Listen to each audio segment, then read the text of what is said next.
Dumarami ang nag-PPM sa akin at nagagalit tungkol sa video ko kay Duterte. May mga nagtatanong, kahasang hindi ba Ilocano ka, bakit ka hindi maka-BBM? Yung iba naman sinasabi Ilocanong taga Davao. Yung iba naman sinasabi traidor. Okay, ito mga kahasang, okay lang yung mga opinion nyo sa akin, walang problema sa akin. Tinatanggap ko yon kasi nagbibigay rin ako ng sarili kong opinion. Pero bago ko simulan ang aking kwento, may tanong ako sa inyo. Correct me if I'm wrong, pero halos 90% naman ng mga bumoto kay BBM ay bumoto rin kay Duterte. Kaya nga, uniteam ang tawag, hindi ba? So, iisa lang naman dati yan magkakampi naman di ba? Kung ano man yung rason, wag na nating isa-isahin, magkakaroon lang tayo ng mga arguments, okay? Ito ang kwento ko. Simula pagkabata, kapag napag-uusapan ng politika sa amin, walang makakatalo kay Ferdinand Marcos Sr. Isa ako sa umanga sa kanya kahit hindi ko siya naabutan. Pero nung nag-college na ako, doon ko narinig ang iba't ibang pananaw. Lalo na ang mga aktivista. Mula kay Erap, Arroyo at Aquino, sa panahong iyon, ang pangalang Marcos ay itinuturing na mabagsik, korap, mapang-api dahil sa martial law. Ngunit para sa aming mga Ilocano, iba ang version ng kwento. Para sa amin, si Marcos ay isang matalino at matapang na abogado, isang leader na walang katulad.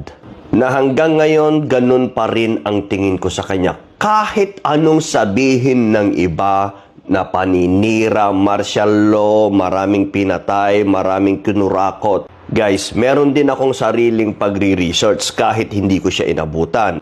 Kung bakit ko gusto ang Ferdinand Marcos Sr., sa akin na lang yon, para walang argumento. Kahit anong sabihin nila noon, wala Gusto ko yung senior.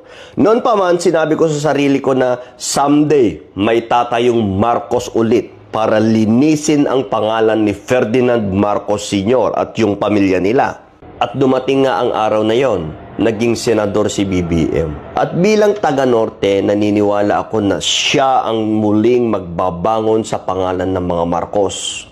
Tumakbo siya bilang vice-presidente, ngunit hindi siya pinalad. Sa panahong iyon, si Duterte ang naging pangulo at sa wakas, naipalibing na rin si Ferdinand Marcos Sr. sa libingan ng mga bayani. Sa dami ng dumaan na presidente, si Duterte lang ang nakagawa noon. Fast forward tayo at si BBM na ang pangulo natin ngayon kasama ang mga Duterte. Pero bakit ako nadismaya? Noong unang taon niya, medyo nadismaya na ako. Nang makita kong ang mga kasama niya sa kampanya ay nagsialisan at yung iba naman, siya mismo ang nagtanggal.